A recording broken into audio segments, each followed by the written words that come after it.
संपूर्ण महाराष्ट्रात शिवप्रेमींमध्ये संतापाची लाट उसळली आहे। याचं कारण म्हणजे विकिपीडियावर छत्रपती संभाजी महाराजांविरोधात आक्षेपार्ह मजकूर लिहिण्यात आला। संभाजी महाराजांच्या प्रतिमेचं जाणीवपूर्वक हनन केलं जात असल्याचा आरोप होतोय। अभिनेता कमाल खान यांना हा मजकूर शेअर केल्यावर हा प्रकार उघडकीस आला। या प्रकारामुळे शिवप्रेमींमध्ये संतापाची लाट उसळली। यानंतर विकिपीडियावरील मराठीचा मजकूर हा हटवण्यात आला, मात्र इंग्रजी वेबसाईटवरचा मजकूर अजूनही तसाच आहे। दरम्यान एबीपी माझावरील बातमीनंतर मुख्यमंत्री फडणवीस यांनी गंभीर दखल घेतली।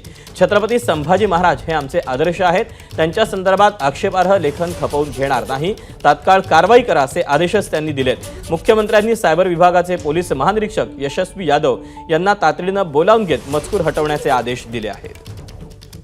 आक्षेपार्ह लिखाण केलं गेलेलं आहे या संदर्भात महाराष्ट्राचे सायबर विभागाचे जे प्रमुख आहेत आयजी सायबर यांना मी सांगितलं आहे की त्यांनी तात्काळ विकिपीडिया किंवा त्याची संबंधित जी यंत्रणा आहे त्यांच्याशी बोलणी करावी आणि त्यांना ते हटवून देण्याकरता त्या ठिकाणी सांगावं। आता जॉग्राफिकल त्याला ज्युरिस्डिक्शन उरलेलं नसल्यामुळे त्याची नियमावली करणं हे कठीण आहे।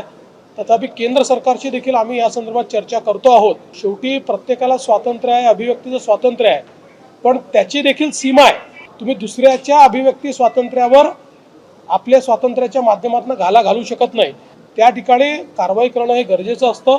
मात्र या संदर्भात काही नियमावली तयार करता येईल का, जरूर केंद्र सरकारची आमची चर्चा चाललेली। एबीपी माझा, उघडा डोळे बघा नीट।